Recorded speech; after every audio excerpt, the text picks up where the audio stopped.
പ്രിയ പ്രേക്ഷകർക്ക് സീരിയൽ ന്യൂസിലേക്ക് സ്വാഗതം.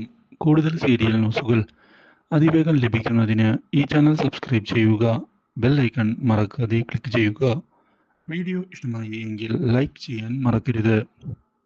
ദേവയാനിക്ക് കരൾ കൊടുക്കുന്നതിന് വേണ്ടിയുള്ള തീരുമാനവുമായി മുന്നിലേക്ക് പോവുകയാണ് നയന.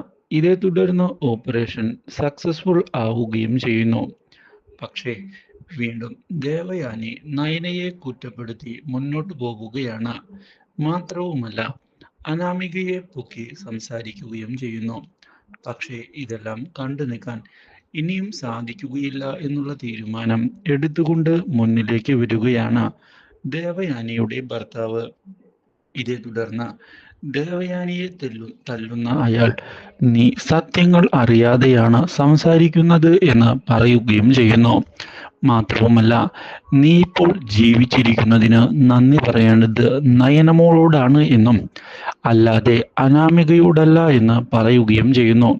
കരൾ നൽകിയത് നയനയാണ് എന്നുള്ള സത്യം മനസ്സിലാക്കിയതിനെ തുടർന്ന് ആകെ ഞെട്ടിപ്പോയിരിക്കുകയാണ് ദേവയാനി. ഇതേ തുടർന്നാണ് സുപ്രധാന തീരുമാനവുമായി ദേവയാനി മുന്നിലേക്ക് വരുന്നത്. ദേവയാനി അനാമികയെ ചെന്ന് കാണുകയും അനാമികയെ തല്ലുകയും ചെയ്തിരിക്കുകയാണ്. ഈ വീട്ടിൽ നിന്ന് ഇറങ്ങിപ്പോകണം എന്നുള്ള നിർദ്ദേശം ദേവയാനി അനാമികയ്ക്ക് കൊടുക്കുകയും ചെയ്യുന്നു. Do like, share and subscribe.